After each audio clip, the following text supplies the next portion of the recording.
علیکم ورحمۃ اللہ نحمدہ ونصلی علی رسولہ النبی الکریم اعوذ باللہ من الشیطان الرجیم بسم اللہ الرحمن الرحیم رب اشرح لی صدری ویسر لی امری واحلل عقدۃ من لسانی یفقہوا قولی قال اللہ تعالی فی قرآن المجید وَإِنَّا إِذَا أَذَقْنَا الْإِنسَانَ مِنَّا رَحْمَةً فَرِحَ بِهَا وَإِن تُصِبْهُمْ سَيِّئَةٌ بِمَا قَدَّمَتْ أَيْدِيهِمْ فَإِنَّ الْإِنسَانَ كَفُورٌ لِلَّهِ مُلْكُ السَّمَاوَاتِ وَالْأَرْضِ يَخْلُقُ مَا يَشَاءُ يَهْبُ لِمَن يَشَاءُ إِنَاثًا وَيَهْبُ لِمَن يَشَاءُ الذُّكُورَ أَوْ يُزَوِّجُهُمْ ذُكْرَانًا وَإِنَاثًا وَيَجْعَلُ مَن يَشَاءُ عَقِيمًا انہ علیم قدیر صدق اللہ العلی العظیم۔ یہ سورہ شورا کی آیات کریمہ ہیں جو ہمارا تسلسل سے درس چل رہا ہے۔ ان آیات کریمہ میں اللہ رب العزت یہ فرما رہے ہیں وَإِذَا أَذَقْنَا الْإِنسَانَ جب ہم کسی انسان کو ذائقہ چکھا دیتے ہیں منا رحمتاً اپنے پاس سے اپنی رحمت کا فرحَ بہا تو بڑا خوش ہو جاتا ہے، اتنا خوش ہوتا ہے کہ اس کو اللہ کا شکر ادا کرنے یاد نہیں رہتا کہ یار اللہ نے بڑی نعمت عطا کی، وہ یہی سمجھتا کہ بھی بڑی محنت ہے، بڑا میرا داؤ لگ گیا ہے، بڑا میں نے چکر چلا لی ہے، جبکہ اللہ تعالیٰ فرماتے ہیں نہیں، آپ غور کریں، یہ نعمت ہم نے عطا کی تھی، یہ جو کچھ آپ کے پاس ہے یہ اللہ ہی کی عطا ہے، اس میں آپ کا کوئی عمل دخل نہیں ہے کہ آپ کہیں جی میں یہ تھا میں وہ تھا، اللہ چاہتے تو نہ دیتے۔ کتنے لوگ ہیں جو نابینا ہیں، کتنے لوگ ہیں جن کو سنائی نہیں دیتا، کتنے لوگ ہیں جن کے اور مسائل ہیں، لیکن اللہ تعالیٰ فرما رہے ہیں کہ نہیں، یہ وہ قوانین ہیں جس کے تحت میری رحمت وسیع ہے، چاہے جو مجھ کو نہ بھی مانے میں اس کو بھی عطا کرتا ہوں۔ دیکھیں نا 40 کروڑ سے زیادہ روس کی آبادی ہے، اللہ ان کو تو بیٹے بیٹیاں بھی دے رہا ہے نا۔ ہندوستان کی کتنی آبادی وہ اللہ کو بھی نہیں مانتے، اللہ ان کو بھی اولاد دے رہا ہے۔ تو اللہ تعالیٰ فرما رہے ہیں کہ یہ ہمارا ایک نظام ہے، میں رحمان اور رحیم ہوں، صرف مسلمانوں کا رب نہیں ہوں، میں رب العالمین ہوں، میں ہر ایک کو رزق عطا کرتا ہوں، ہر ایک کو میں پال رہا ہوں، اور مسلمانوں سے یہ چاہتا ہوں کہ ان کو کم از کم احساس ہونا چاہیے کہ اللہ نے مجھ پر احسان کیا، اللہ کی نعمتوں کا شکر ادا کروں، اس نعمتوں میں دوسروں کو بھی شریک کروں۔ صرف زبان سے شکر نہیں ہے، زبان کے بعد عملی شکر بھی ہے، عملی شکر ہے کہ ان نعمتوں میں اوروں کو شریک کروں، تو یہ ایک عملی شکر ہو جائے گا۔ اور ساتھ اللہ تعالیٰ فرماتے ہیں دوسرے انسان کے اندر جو خرابی ہے وَإِن تُصِبْهُمْ سَيِّئَةٌ اس کو جب کوئی تکلیف پہنچتی ہے، کوئی مصیبت آ جاتی ہے بِمَا قَدَّمَتْ أَيْدِيهِمْ اپنے ہی کسی کرتوت کی وجہ سے، اپنی ہی کسی غلطی کی وجہ سے، بِمَا قَدَّمَتْ أَيْدِيهِمْ جو ہم آگے بھیج رہے ہیں، تو کیا کرتے ہیں فَإِنَّ الْإِنسَانَ كَفُورٌ تو انسان ناشکری کرنے لگ جاتا ہے، وہ جائزہ نہیں لیتا کہ یار بارشیں کیوں نہیں ہو رہی، گرمی بہت زیادہ کیوں ہو گئی ہے، حالات کیوں ایسے خراب ہو گئے ہیں، وہ یہ نہیں جائزہ لیتا، بس شکوہ کرتا ہے، کہتا ہے جی اللہ نے ہمیں دیا کیا ہے، وہ جی ہمیں اللہ تعالیٰ نے کیا دیا، ہمیں تو اللہ نے کچھ بھی نہیں دیا، ہم تو بڑی شروع سے مصیبت میں گرفتار ہیں۔ یہ انسان کی وہ ناشکری ہے، وہ سوچتا نہیں ہے۔ جناب رسول مبین صلی اللہ علیہ وسلم نے فرمایا کہ انسان کوئی اونٹ اور گائے نہیں ہے، اونٹ اور گائے کا مالک بھی جب اس کو باندھتا ہے نا تو وہ دیکھ کر باندھتا ہے کہ اب میں جہاں باندھ رہا ہوں میں نے دن میں نہیں ہونا تو یہاں دھوپ تو نہیں آ جائے گی۔ ایک اونٹ اور گائے کا مالک بھی جب جانور کو باندھتے رکھتا ہے تو اس کی ضرورت کو دیکھ کے باندھتا ہے کہ ابھی تو ٹھیک ہے، گھنٹے بعد یہاں دھوپ آ جائے گی، وہ کہتا ہے نہیں یہاں نہیں باندھنا یار، اس جگہ باندھو۔ آپ نے فرمایا تو کیا مفہوم ہے حدیث شریف کا، اللہ کمی بیشی معاف کرے، تو کیا اللہ تعالیٰ ہمارے ساتھ اونٹ اور گائے والا معاملہ بھی نہیں کر رہے کہ ہمیں اللہ کو پتہ ہی نہیں ہمارے ساتھ کیا ہو رہا ہے؟ نعوذ باللہ من ذالک۔ اللہ تعالیٰ فرماتے ہیں یہ آپ کا کام ہے جائزہ لینا کہ آپ کے ساتھ ایسا کیوں ہوا، کیا آپ کو کوئی سزا ملی، یا اللہ آپ کے آپ اتنے نیک ہیں کہ اللہ آپ کے درجات بلند کرنا چاہتے ہیں، یا اللہ آپ کو خبردار کرنا چاہتے ہیں کہ اپنے معاملات کو درست کیجیے، اپنے معاملات کو درست کیجیے تاکہ آپ کے معاملات درست ہو جائیں۔ یہ آپ نے درست کرنے ہیں تو اللہ بھی درست کر دے گا، اگر میں نے درست نہیں کرنے تو پھر تو میرے ساتھ کوئی بھی حادثہ پیش آ سکتا ہے۔ تو یہی آیات کریمہ میں اللہ فرماتے ہیں فَإِنَّ الْإِنسَانَ كَفُورٌ انسان بڑا ناشکر ہے اور ناشکری پہ اتر آتا ہے، فوراً اللہ کی ساری نعمتیں بھول جاتا ہے، ایک تکلیف آئی اللہ کو ہی بھول گئے، یہ نہیں کہا کہ یار ابھی ایک تکلیف آئی ہے، یہ نعمت میں کتنے عرصے سے استعمال کروں، آج تک تو تکلیف نہیں آئی تھی، آج آ گئی، اللہ معاف فرمائے۔ اللہ کے آگے جھک جائے، اللہ سے توبہ کرے، اللہ کے آگے معافی مانگے۔ اللہ کہتے ہیں اگر معافی مانگے کو تو ہم دور کر دیں گے۔ اور اگر ہم ہر آدمی یہ جائزہ لے نا، جو بھی اس کے ساتھ واقعہ پیش آئے وہ ایک لمحے کے لیے سوچے یہ کیوں پیش آیا ہے۔ جب وہ اپنا تعلق اتنا اللہ کے ساتھ مضبوط کر لے گا تو اللہ اس کے دل میں ڈال دے گا یہ فلاں وجہ سے تمہارے ساتھ ہوا، اس کو درست کرے گا تو حالات بدل جائیں گے۔ اللہ تعالیٰ فرماتے ہیں آپ اپنے دل سے پوچھئے۔ ایک صحابی نے پوچھا کہ یہ میں کام کرنا چاہتا ہوں، کروں نہ کروں، میرے لیے جائز ہے کہ نہیں؟ آپ نے اس کے دل پہ انگلی، آپ نے کہا یہاں ہاں ہونا تمہارا مفتی یہاں بیٹھے ہوئے، دل سے پوچھو، اپنے دل سے پوچھو، تمہارا دل گواہی دے گا کہ نہیں یار یہ کر گزرو۔ تم ویسے ڈرے ہوئے ہو کہ یار میں کسی کی مدد بھی کی تو اتنا نقصان ہو جائے گا۔ آپ نے کہا اپنے دل سے پوچھو، یہ مفتی ہے تمہارا، یہ تمہیں بتائے گا کہ اللہ کا کیا حکم ہے اور اللہ کے رسول صلی اللہ علیہ وسلم کیا کیا حکم ہے۔ ہم اس کی آواز ہی نہ سنیں، اپنے ضمیر کی آواز ہی سنیں، اسی طرح کرتے رہیں، پھر ہمارا ضمیر بھی ہماری طرح ہی ہو جائے گا، وہ بھی پھر ہمیں غلط پٹی پڑھائے گا، کیونکہ اس کے اندر سے سوچنے سمجھنے کی صلاحیت ختم ہو جائے گی۔ جب ہم ہر بات اس اپنے ضمیر کی سن کے الٹ کریں گے نا تو اللہ کیا کریں گے پھر؟ ختم اللہ علی قلوبہم وعلی سمعہم وعلی ابصارہم غشاوہ، کہ میں تمہارے دلوں پر مہر لگا دوں گا، آنکھوں پہ پردہ ڈال دوں گا اور کانوں کے اندر ڈانٹ لگا دوں گا، تمہیں کچھ سنائی نہیں دے گا، سمجھ ہی نہیں آئے گی۔ یہ کب سٹیج آتی ہے؟ اللہ کو انسان کے دشمن تو نہیں ہے، وہ تو رحمت، وہ تو مالک ہیں، رب العالمین ہیں، وہ تو ارحم الراحمین ہیں، لیکن وہ کہتے ہیں جب بندہ ہماری بات سنتا ہی نہیں ہے، ہم نے ہر بندے کے اندر ایک ضمیر رکھ دیا جو اسے بتاتا ہے کہ یار یہ بات جائز نہیں ہے۔ ہر وہ کام جو میں لوگوں سے چھپ کے کرنا چاہتا ہوں تو میں اگر غور کروں تو 90% وہ کام غلط ہی ہوگا، وہ گناہ ہی ہوگا، جو میں چاہتا ہوں کہ یار آپ کو پتہ نہ چلے۔ تو جب میں بندوں سے چھپ رہا ہوں تو مجھے اتنا تو شعور ہونا چاہیے کہ اللہ اس کو دیکھ رہے ہیں، اور اللہ جب چاہیں گے میرے اس کام کو ظاہر کر دیں گے، پھر میں منہ بھی نہیں دکھا سکوں گا۔ جناب رسول مبین صلی اللہ علیہ وسلم نے اس سے بھی خبردار کیا کہ ایسے نہ ہو کہ اللہ تعالیٰ تمہیں تمہارے عمل کی چادر اڑا دے، کہ تم آؤ، آپ نے فرمایا کسی مجمع کے اندر کسی بندے کو سیاہ رنگ کی چادر اڑا کر کھڑا کر دیا جائے تو ہر بندہ پہچان لے گا کہ اچھا یہ سیاہ چادر والا فلاں ہے، اس کا چہرہ ہوگا سامنے۔ آپ نے کہا کہ اللہ تمہیں ایسے نہ ہو کہ اللہ تمہیں تمہارے اعمال کی چادر اڑا دے۔ بڑے بڑے معزز لوگ ہوتے ہیں، عین وقت پہ کسی غلط کام میں پکڑے جاتے ہیں، اصل میں اللہ نے ان کو بڑی ڈھیل دی ہوتی ہے۔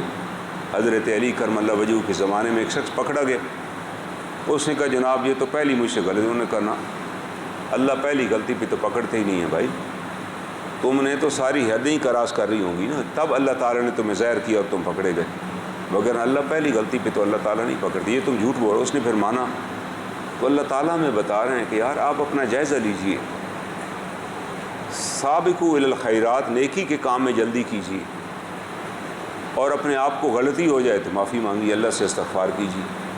اگر یہ کریں گے تو میں بھی اپنی نعمت کو بدل دوں گا، میں اپنی نعمتیں نشاور کر دوں گا۔ اللہ تعالیٰ فرماتے ہیں میں تمہیں عذاب دے کر کیا کروں گا؟ ما یفعل اللہ بعذابکم ان شکرتم وآمنتم وکان اللہ شاکرا علیما، کہ میں کیوں تمہیں عذاب دوں گا؟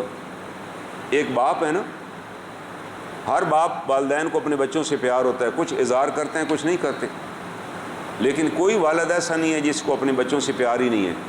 وہ بچوں کو پڑھاتا ہے، کپڑے لے دیتا ہے، ساری چیزیں لے جاتا ہے، تھوڑی سختی بھی کرتا ہے کہ یار نرمی کی تو یہ اور بگڑ جائے گا۔ بچہ سمجھتا ہے کہ یار ابا ہمارا جو ہے نا ہمارا کوئی خیال ہی نہیں رکھتا، یہ اس کے ذہن میں ایک ویسی بات بیٹھی ہوتی ہے۔ پھر ایک سٹیج آ جاتی ہے زندگی جب خود باپ بنتا ہے، پھر اسے احساس ہوتا ہے کہ ہاں یار ہمیں کس مشکل سے باپ نے پالا تھا۔ تو باپ کبھی کبھی بچے کو مارتا بھی ہے کہ تو پڑھنے کیوں نہیں گیا، تو پڑھنے گیا تھا فیل کیوں ہو گیا، فلاں کام تو نے کر کے نقصان اپنا کیا اور ہمارا بھی کیا۔ بچہ فیل ہو جائے تو باپ کو کیا نقصان ہے، لیکن باپ کو ایک صدمہ تو ہوگا نا، جہاں وہ پہنچانا چاہتا ہے بچہ وہاں نہیں پہنچے گا۔ جو بچے کے بارے میں وہ سوچ رہا ہے، ہر والد سوچتا ہے، تو وہ جب مارے گا تو بعد میں اسے دکھ ہوگا کہ یار میں نے اسے کیوں مارا، کاش یہ پڑھ لیتا، کاش یہ کام نہ کرتا۔ تو اللہ تعالیٰ بھی فرما رہے ہیں جو 70 گنا زیادہ شفیق ہے، ما یفعل اللہ بعذابکم، میں تمہیں عذاب دے کر کیا کروں گا، ان شکرتم وآمنتم، اگر تم میرا شکر بجا لاؤ گے اور ایمان لے آؤ گے، وکان اللہ شاکرا علیما، ہم شکر کرنے والے کی بڑی قدر کرتے ہیں۔ اللہ کہہ رہے ہیں میں تو بڑا قدردان ہوں شکر کرنے والوں، میں کیوں تمہیں عذاب دوں گا؟ اللہ نے کوئی لمبا پروگرام ہمیں نہیں دیا کہ بھائی یہ کر دو، اتنے ٹائم کھانا نہیں کھانا، اتنے لوگوں سے نہیں ملنا، گھر والوں سے قطع تلقی رکھنی ہے، بول چال بند کر دینی ہے۔ اسلام کے اندر کوئی ایسی عبادت نہیں ہے۔ اگر کوئی بزرگ بتاتا ہے کہ فلاں بزرگ جنگل میں رہے تو وہ پاگل تھے کہیں، شریعت میں کسی کے جنگل میں جا کے رہنے کی کوئی گنجائش نہیں ہے۔ جتنے اولیاء کرام ہیں ان میں سے کوئی بھی جنگل میں جا کر نہیں رہا، یہ یاد رکھیے۔ لوگوں نے بعد میں کہانیاں بنائی۔ میں اگر سارے کام چھوڑ دوں اور کسی جنگل میں چلا جاؤں اور اس جنگل میں جو آبادی ہوگی ان کو پتہ چلے جی وہ مجھے روزانہ 2 ٹائم کا کھانا پہنچا دیں، اور میں 10 سال بعد آ جاؤں کہ جی میں تو عبادت کرتا رہا ہوں، کوئی غلط کام ہی نہیں کیا، تو میں نے وہاں کون سا غلط کام کرنا تھا؟ میں تو ان کے رزق پہ پلتا رہا مفت میں۔ جو میرے ذمہ داریاں تھیں میرے خاندان کی، میرے بچوں کی، ان سے میں بھاگا، میں مفرور تھا۔ ویسے تو شریعت اس کی کدھر اجازت دیتی کہ آپ بچوں کو چھوڑ کے چلے جائیں اور ان کو کسی اور کے ہاتھ ڈال دیں اور کہیں جی میں اللہ کی راہ میں نکل گیا تھا۔ اللہ تعالیٰ اس اللہ کی راہ میں نکلنے کو پسند نہیں کرتے۔ اللہ نے یہاں کا تو حکم دیا کہ حج جو تم پر فرض کیا گیا ہے وہ کب آپ کر سکتے ہیں؟ جب گھر والوں کو نان و نفقہ دے کر جا سکیں۔ یہ نہیں کہ آپ حج پر تشریف لے جائیں اور کہیں جی میں ان کو اللہ کے سپرد کر کے آ گوں، آپ کا حج آپ کے منہ پہ مارا جائے گا۔ کیونکہ پہلا بنیادی کام تو ہے اپنے بیوی بچوں کا خیال کرنا۔ ان کو آپ اللہ کے سپرد کر کے حج کی عیاشی کرنے جا رہے ہیں، پھر یہ حج عیاشی ہو جائے گی نا کہ جی میں چل پڑا ہوں جی 10 لاکھ میں خرچہ کر کے آ گئی۔ بھائی یہ 10 لاکھ اگر آپ کے پاس 1.5-2 مہینے کے پیچھے اخراجات نہیں آپ دے کے جا رہے تو پھر آپ غلط کام کر رہے ہیں، آپ کا حج قبول نہیں ہوگا۔ آپ کن کے حوالے کر کے انہیں جا رہے ہیں؟ آپ ان کو 2-3 مہینے کا پورا خرچہ دے کر جائیں۔ جب اللہ کی راہ میں بھی جا رہے ہیں تو ان کے حوالے کر کے جائیں، بھائی یہ آپ کی ضروریات ہیں، پیچھے دستے سوال نہیں دراز کرنا۔ آپ وہاں اللہ کی راہ میں کر رہے ہیں اور یہ پیچھے والے آپ کے خلاف پروپیگنڈا کر رہے ہیں کہ جی ہمارا باپ بتا کر ہی نہیں گیا، وہ جی چلا گیا اور پتہ ہی نہیں چلا، جی ہمیں تو آج پتہ چلا موصوف وہاں گئے ہوئے ہیں، وہ بڑا دین کا کام کر رہے ہیں۔ گھر کے بچے بیوی رول رہے ہیں، ان کے پاس کھانے کو بھی کچھ نہیں۔ شریعت نے اس تصوف کی اجازت نہیں دی۔ جناب رسول مقبول صلی اللہ علیہ وسلم نے نہ اس کی اجازت دی، نہ قرآن نے اس کی اجازت دی کہ بھائی آپ ان کی ضروریات پوری کریں پھر گزر جائیں۔ یہ بھی نہیں ہے کہ آپ پوچھیں کسی کو نہیں اور آپ کہیں جی ہم نے اپنے آپ کو وقف کر دیا۔ شریعت نے وقف کرنے کی بھی اجازت نہیں دی۔ میرا ایک مکان ہے، میں کہوں جی میں نے اللہ کے نام پہ وقف کر دیے، اگر میں وہ مکان اللہ کے نام پہ وقف کروں تو سیدھا جہنم میں جاؤں گا۔ یہ میں آج آپ کو بات بتا رہا ہوں۔ کیوں؟ وہ میں نے وقف دراصل اس لیے کیا ہے کہ وہ جو میرے رشتہ دار ہیں جن سے میری بول چال نہیں، ان کو حصہ نہ ملے۔ میں نے ویسے تو ادھر ڈاکہ ڈالا ہے نا اور ادھر اپنی اچھائی ثابت کیا کہ جی اللہ کی راہ میں، اللہ کو کیا ضرورت ہے میرے مکان کی؟ اللہ تعالیٰ فرما رہے ہیں کہ نہیں، جن کا حصہ بنتا ہے ان کو حصہ دیجئے۔ 1/3 سے زیادہ وقف ہی نہیں کر سکتے اللہ کی راہ میں۔ آپ نے اگر اللہ کی راہ میں بھی دینا ہے جتنا آپ کے پاس مال ہے تو آپ 1/3 دے سکتے ہیں۔ 2/3 کن کا ہے؟ جو آپ کے وارث ہیں، جو آپ کے عزیز و اقارب ہے، جن سے آپ کہتے ہیں میں ان کو شکل ہی نہیں دیکھنا چاہتا۔ اللہ کہہ رہا ہے میں نے ان کو ایسا مقرر کیا ہوا۔ ایک آدمی کہتا ہے میں نے اپنے بیٹے کو اور بیوی کو آگ کر دیا ہے، وہ اللہ کے ہاں بہت بڑا مجرم ہوگا وہ قیامت والے دن، کہ آپ کو تو آگ کرنے کا اختیار ہی نہیں تھا، آپ نے کیوں آگ کیا؟ آپ آخری وقت تک اس کی اصلاح کرتے رہیے، آخری وقت تک اس کے لیے دعا کرتے رہیے۔ یہ آپ وصیت باپ، یہ آپ کی ڈیوٹی تھی۔ آپ ویسے ہی پریشان ہو گئے، آپ نے کہا جی میں تو یہ کر دی اور ابھی میں اللہ کے حضور پیش ہو رہا ہوں، تو آپ بطور مجرم کے اللہ کے ہاں جائیں گے، کیونکہ آپ نے گناہ کبیرہ کیا ہے نا۔ وہ اولاد ہو سکتا ہے آپ کی محبت کی وجہ سے، آپ کی شفقت کی وجہ سے تبدیل ہو جاتی، ان کی اصلاح ہو جاتی، آپ نے انہیں اور پکا کر دیا۔ آپ دیکھیں نا قرآن کتنی مثالیں ہیں قرآن کے اندر۔ جناب یوسف علیہ السلام کو ان کے جو بھائی تھے نا، ان کے بھائی انہیں لے گئے۔ وجہ کیا تھی؟ وہ یوسف علیہ السلام چھوٹے تھے، جناب یعقوب علیہ السلام بڑی محبت ان سے کرتے تھے۔ دوسرے جو بھائی تھے وہ ایک ماں سے تھے، یہ دوسری ماں سے تھے، ان کی والدہ بھی فوت ہوئی تھی، تو یتیم والدہ فوت ہوئی ہے، چھوٹے بچے ہیں، بڑے پیارے ہیں۔ اللہ تعالیٰ بتا چکے ہم انہیں نبی بنائیں گے۔ جناب یوسف علیہ السلام نے اپنے والد صاحب کو بتایا کہ جی میں نے خواب دیکھا ہے کہ 11 ستارے اور چاند مجھے سجدہ کر رہے۔ آپ نے کہا اب بتانا نہیں کسی کو۔ آپ سمجھ گئے وہ پیغمبر تھے کہ 11 ستاروں سے مراد 11 بھائی ہیں اور چاند ستاروں سے مراد میں اور میری بیوی ہیں، کہ ہم اس کے آگے جھکے کھڑے ہیں، یعنی اللہ اس کو بہت بڑا کو منصب عطا کرنے والے اس بچے کو۔ ظاہر ہے ایک بچے کے اندر بچپن کے اندر ہی وہ نور ہوتا ہے جس کی اللہ نے اسے منتخب کیا ہوتا ہے. تو آپ نے فرمایا کہ بیٹا اس کا ذکر نہ کرنا کیونکہ شیطان انسان کا کھلا دشمن ہے. اب حضرت یعقوب علیہ السلام اس بچے کے ساتھ بڑی شفقت سے پیش آتے, اس کی تربیت کرتے, ہر چیز سمجھاتے. اب بھائیوں کو بڑا برا لگا کہ یار جب دیکھو والد صاحب اس کا پوچھ رہے ہیں کہ اس نے کھانا کھایا یا نہیں کھایا. نتیجتاً انہوں نے والد صاحب کو کہا جہاں ہم اسے شکار پہ ساتھ لے جانا چاہتے ہیں.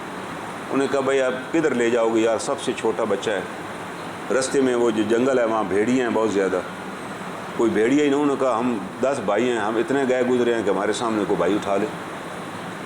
انہوں نے پھر اسی طرح کیا, بھائی کو مارا, قتل. ایک نے کہا قتل ہی کر دیتے ہیں, اور دوسرے نے کہا یار قتل کر کے کیا خون متھے لگانا ہے, آؤ چل کے صحرا میں کسی کنویں میں پھینک دیتے. اپنی طرف سے قتل ہی تھا. آپ کسی بندے کو, جیتے جاگتے بندے کو کسی بند کنویں میں پھینک دیں, جو پرانے کنویں ختم ہوئے ہوتے ہیں, اس کے اندر تو ویسے ہی کاربن ڈائی آکسائڈ اتنی ہوتی ہے کہ بندہ مر جائے. کنویں میں پھینکا گیا, اللہ نے نیچے نہیں گرنے دیا, جبرائیل امین نے ہوا میں سے انہیں اٹھا لیا. اس کنویں کے اندر ایک سانپ بھی تھا, اس کو بھی حکم دے دیا گیا کہ آپ نے ان کے قریب نہیں آنا, کنویں میں ہی رہے. ایک قافلہ وہاں سے, یہ اللہ کا بھی امر ہے نا, ایک قافلہ وہاں سے کوئی اتفاقیہ نہیں آ گیا, وہ اللہ کا نظام ہے. قافلہ آیا, وہ پانی لینے وہاں گئے, اس نے ڈول ڈالا, اس ڈول میں سے بچہ باہر نکل آیا. اس نے اپنے قافلے والوں کو بتایا کہ بھائی کہ بچہ نکل آیا بڑا خوبصورت. اب بھائی ہوئی نظر رکھے ہوئے تھے اس کنویں پر کہ یار نکل کے نہ بھاگ جائے, گھر نہ آ جائے کہیں واپس, والد صاحب کو نہیں بتا دے. اب انہوں نے جیسے نکالا تو یہ فوراً پہنچ گئے, کہنے لگے یار یہ ہمارا غلام ہے, اور جہاں بھی ہم اسے کام کے لیے بھیجتے ہیں یہ بھاگ جاتا ہے, یہ بھاگ کے یہاں چھپا ہوا تھا, ہم اسے نہیں رکھنا چاہتے, آپ نے لے جانا ہے تو قیمت ادا کریں, لے جائے. تو انہوں نے تھوڑی سی چند 10-12 درہم انہوں نے کہا جی ہم دیں گے. انہوں نے کہا کہ یار یہ بھی جان چھڑانا چاہتے ہیں.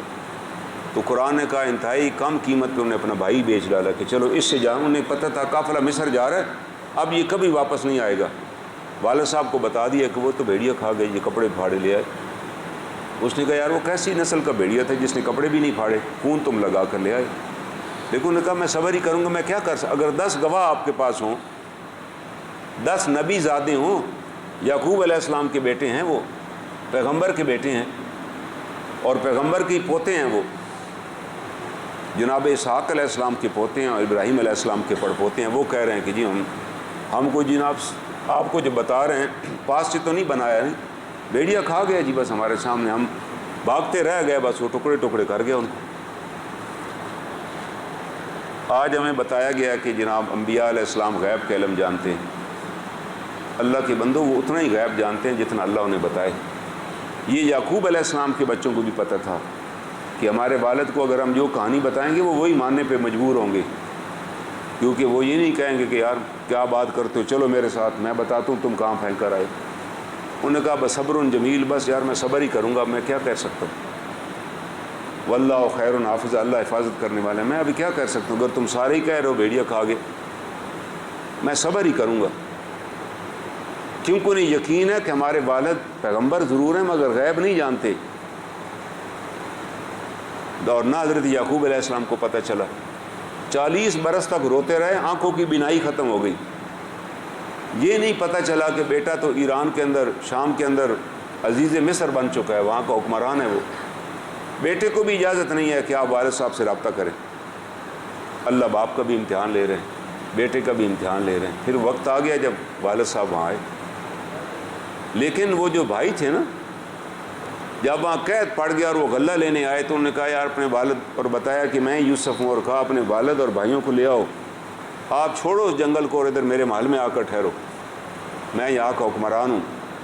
وہ جب آئے تو اس وقت ان کے بھائیوں نے کہا کہ ابا جان آپ ہمارے لیے مغفرت کی دعا کریں, ہم سے بڑی زیادتی ہوئی, ہم نے یوسف کو اس طرح پھینک دیا تھا اور ہم واقعی مجرم ہیں.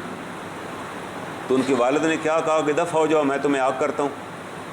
تم نے میرے بیٹے کو 40 سال تک مجھ سے جدا رکھا, میں بھی نابینا ہو گیا, اور آج تم آگے سے کہانی بنا رہے ہو کہ جی مجھے معاف کر دیں. انہوں نے کہا استغفرک, میں تمہارے لیے مغفرت کی دعا کروں.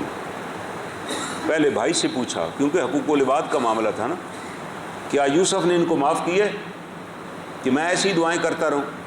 آج ہم بزرگ ہیں نا، ہم دعا کا بیٹے کو کہتے ہیں کوئی نہیں یار بس اللہ اصلاح کر دے گا، بڑا بھائی اس کے مکان پہ قابض ہے، وہ والد چھڑوانے کے لیے تیار نہیں ہے. ہم اگر خاندان میں بڑے ہیں تو اس کا حق دلوانے کے لیے ہم تیار نہیں ہیں، بس سڑی دعا ہی کر رہے ہیں. حالانکہ ہمیں اس مظلوم کے ساتھ کھڑے ہونا چاہیے کہ چلو یار تیرے ساتھ ہم چلتے ہیں، تمہیں واپس لے دیتے ہیں، ایسا تیرا اس کی کیا مجال ہے. ہمیں ہر بندہ منع کرتا ہے کہ جی دوسروں کے کام میں دخل ہی نہ دیں جی، گھر بیٹھے. یہ بھائی کون پھر دخل دے گا، کون سمجھائے گا؟ تو انہوں نے یوسف علیہ السلام سے پوچھا تو یوسف علیہ السلام نے ایک تاریخی جملہ کہا. انہوں نے کہا اللہ کا شکر ہے کہ آپ سب لوگ جنگل میں رہتے تھے، آج اللہ نے ہمیں اکٹھا کر دیا اور ہم مصر کے محلات کے اندر رہ رہے ہیں، جہاں میرے پاس غلاموں کی پوری فوج ہے، دنیا کی ساری نعمتیں ہیں، اور اگر مجھے نہ پھینکا گیا ہوتا تو آپ کبھی بھی یہاں نہ آتے.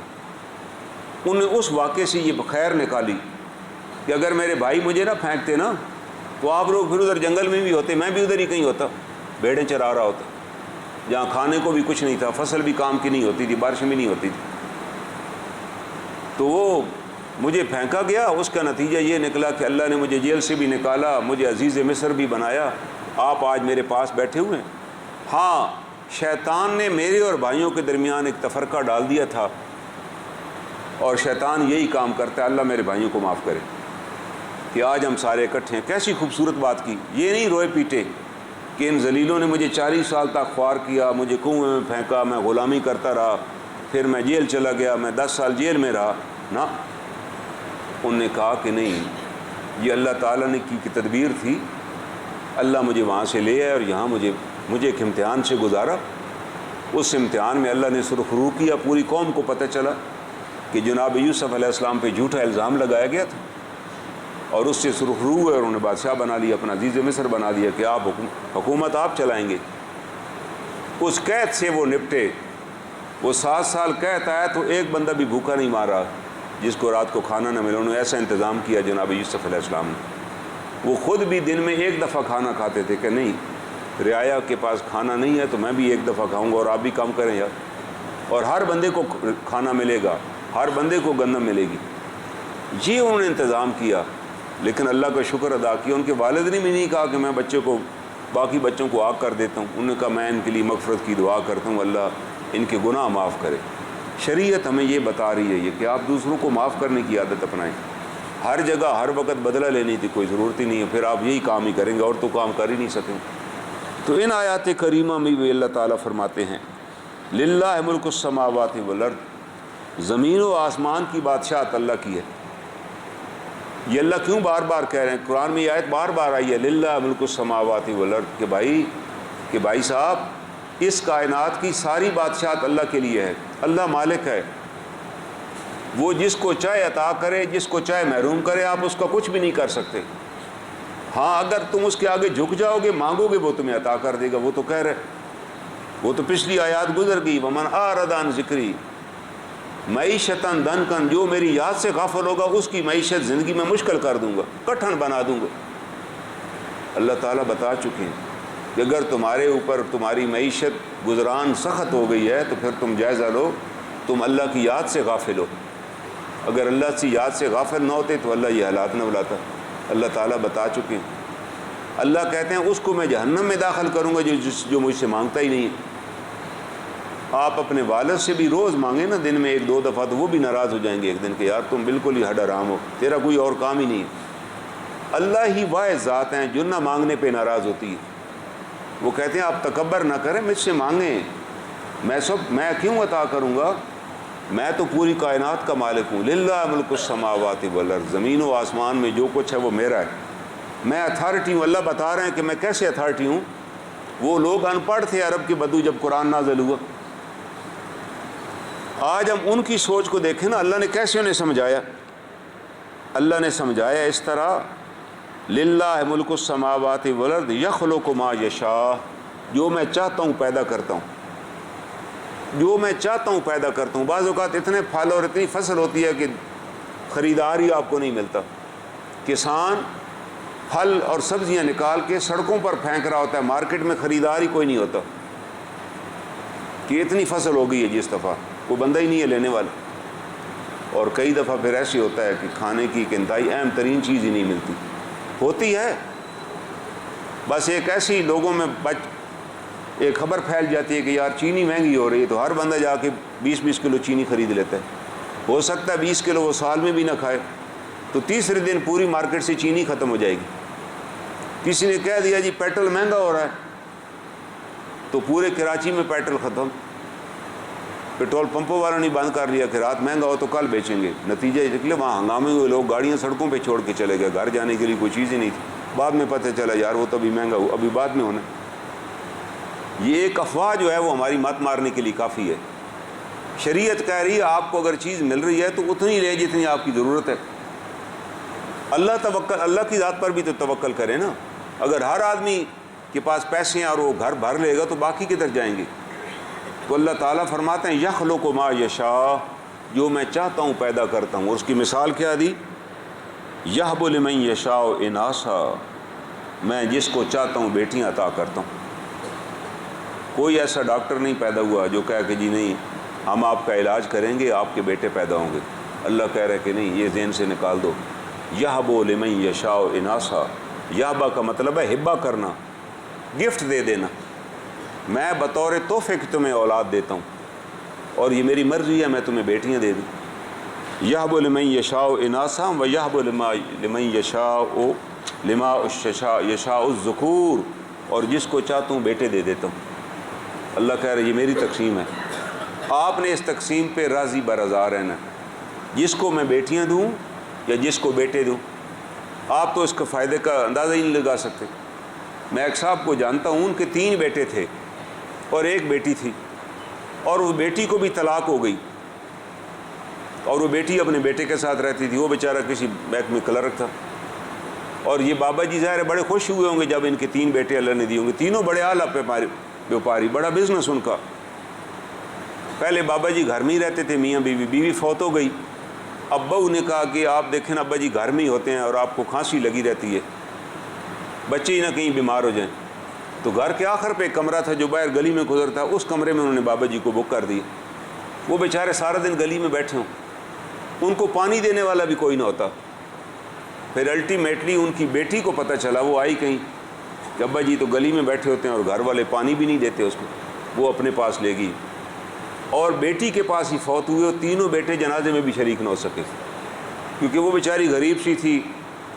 فوت ہوئے، محلے والوں کو اس نے اطلاع دی، وہ کہتے رہ گئے یار تم اعلان شلان کراتی۔ اس نے کہا جی میں تو بیوہ خاتون ہوں، مجھے تو خامند نے چھوڑ دیا تھا، پھر خامند بھی فوت ہو گیا، میرے پاس تو وسائل اعلان کرانے کی بھی نہیں تھی۔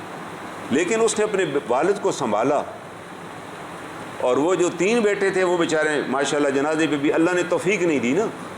یہ اللہ کی ناراضگی تھی کہ تم باپ کے جنازے میں نہیں شریک ہوگے۔ بس اس سے بڑی اور کیا سزا ہے؟ آپ ایک شہر میں بیٹھے ہیں اور آپ کو اطلاع ہی نہیں ملی، آپ اتنے نواب ہیں کہ آپ نے کبھی والد کا پتہ ہی نہیں کیا۔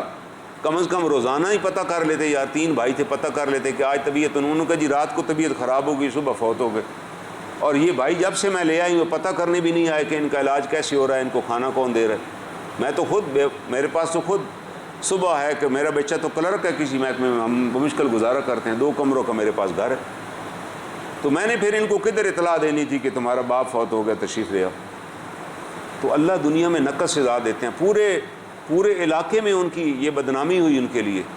وہ منہ دکھانے کے قابل نہ رہے کہ یار یہ وہ بدبخت ہیں جن کا باپ اسی شہر میں فوت ہو گیا اور یہ جنازے پہ بھی ان کو کہتے ہیں ہمیں پتہ نہیں چلا یار۔ اس نے کہا اتنے اچھے تعلقات تھے اپنی بہن کے ساتھ آپ کے کہ آپ کا والد بیمار اس کے پاس پڑا ہوا ہے، اس کا مطلب آپ کبھی گئے ہی نہیں پتہ کرنے نا۔ تو یہ بیٹیاں بھی اللہ کی نعمت ہیں، بیٹے بھی اللہ کی نعمت ہے۔ اس پہ منہ بنانا یہ کفر کی نشانی ہے کہ وہ جی میری ایک اور اللہ نے، کتنے بدبخت ہیں۔ وہ آپ نے واقعہ پڑھا ہوا، ایک بندے کو اللہ نے بیٹی دی، اس نے گولی مار دی اس کو، بیٹی کو، یا چوتھی بیٹی دی طلاق دے دی۔ یہ بدبختی کی انتہا ہے کہ اللہ کی نعمت کو وہ ٹھکرا رہا ہے۔ اگر بیٹے اتنی نعمت ہوتی نا، جناب رسول مقبول صلی اللہ علیہ وسلم کے بیٹے تو فوت ہو گئے، جناب طاہر، بیٹیاں زندہ رہی، اللہ نے 3 بیٹیاں عطا کی۔ بیٹی نعمت تھی تو اللہ نے عطا کی نا جناب رسول مبین صلی اللہ علیہ وسلم۔ اور آپ نے کہا جس نے بیٹی کی پرورش کی، تربیت کی، اچھی تربیت کی، ظاہر ہے بیٹی نے کما کر تو نہیں لے آنا نا، بیٹی تو چلی جائے گی۔ تو آپ نے فرمایا وہ میدان حشر میں میرے ساتھ ایسے ہوگا جیسے 2 انگلیاں ہوتی ہیں کہ اس نے بیٹی پر احسان کیا۔ کیوں بیٹی کی تربیت پہ اتنا اجر رکھا گیا؟ تو اللہ تعالیٰ فرماتے ہیں جس کو میں چاہتا ہوں بیٹیاں دیتا ہوں، جس کو چاہتا ہوں بیٹے دیتا ہوں، وہ او یزوجہم ذکرانا و اناثا، اور جس کو چاہتا ہوں بیٹیاں اور بیٹے دونوں دے دیتا ہوں، کہ بیٹے بھی ہیں اور بیٹیاں بھی ہیں۔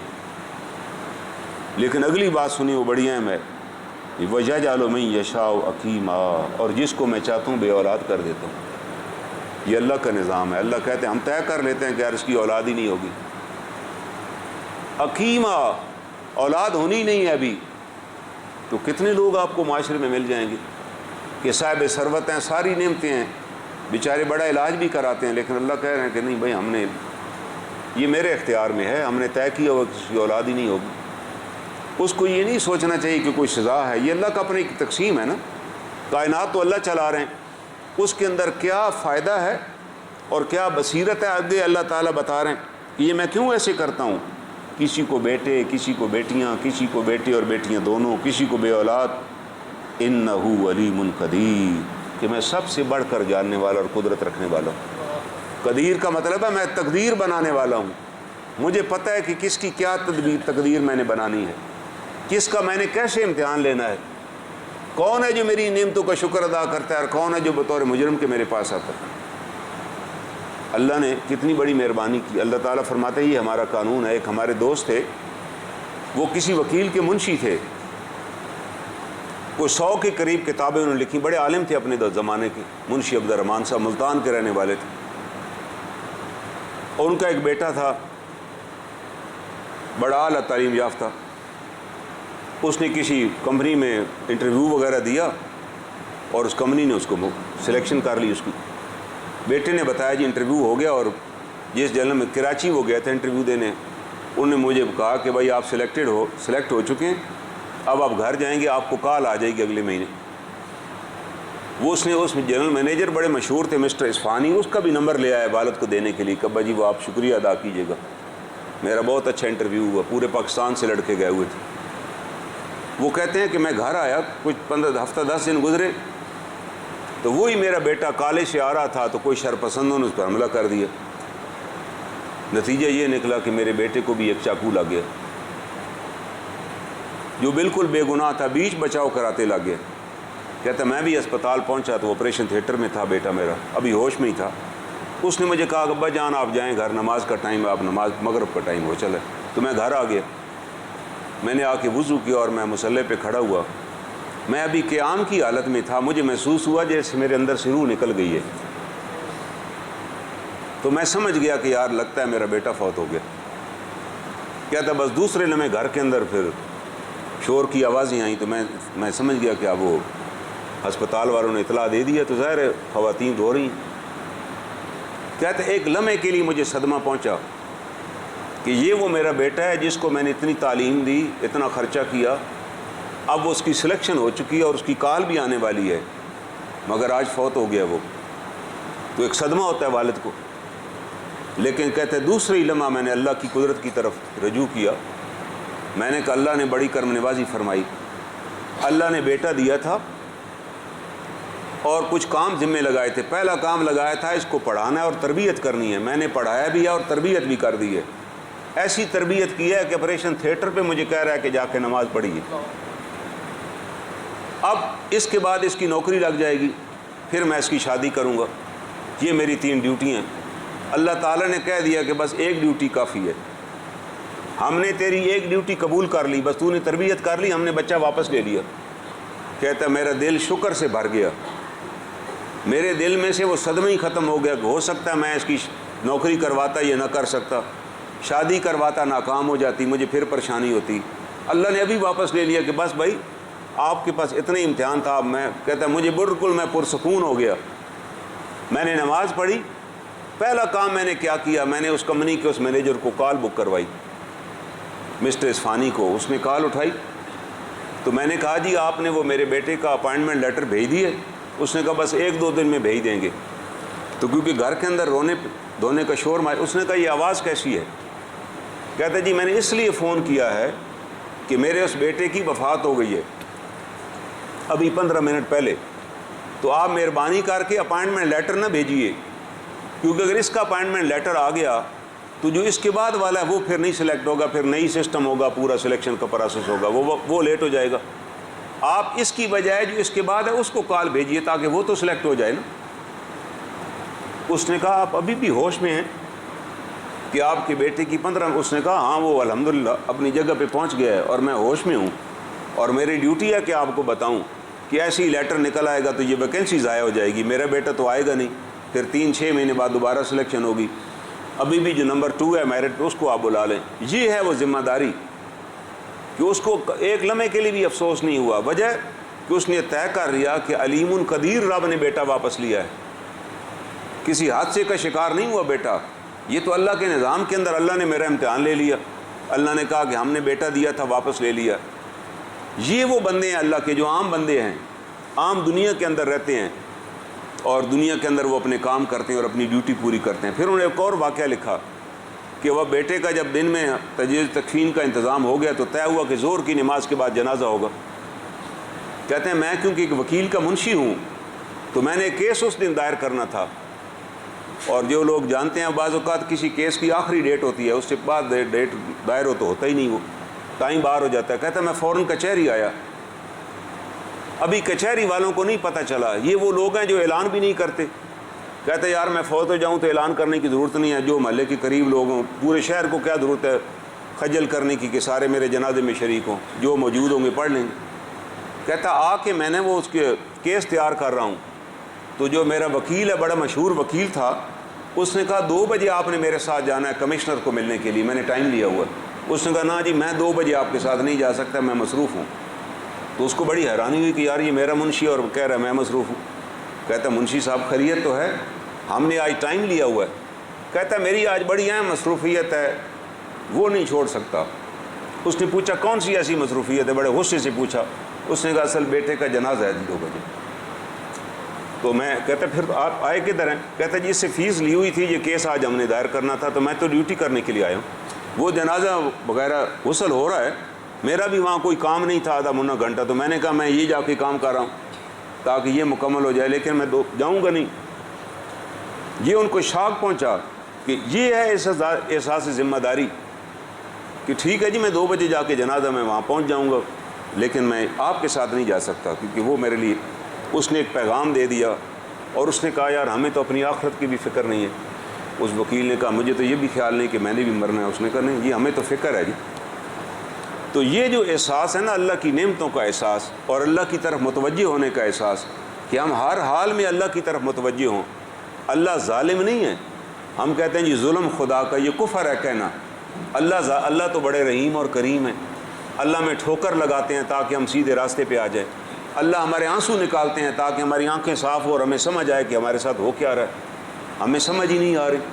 وہ تو علیم قدیر رب ہے، جو وہ کرتا ہے اپنے علم اور قدرت کے ساتھ کر رہا ہے تاکہ ہماری اصلاح۔ وہ تو کہتا ہے جی ما یفعل اللہ بعذابکم، میں تمہیں عذاب دے کر کیا کروں گا، ان شکرتم وآمنتم، اگر تم میرے شکر گزار بندے بن جاؤ گے اور ایمان لے آؤ گے۔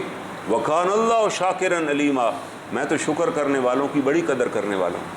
ہمیں اللہ تعالیٰ کی نعمتوں کا شکر ادا کرنا چاہیے اور اللہ تعالیٰ کی ذات پر اپنے ایمان کو پختہ کرنا چاہیے، اور وہ تب ایمان پختہ ہوگا جب ہم کثرت سے اللہ کا ذکر ادا کریں گے اور اللہ کے رسول صلی اللہ علیہ وسلم پر درود شریف بھیجیں گے۔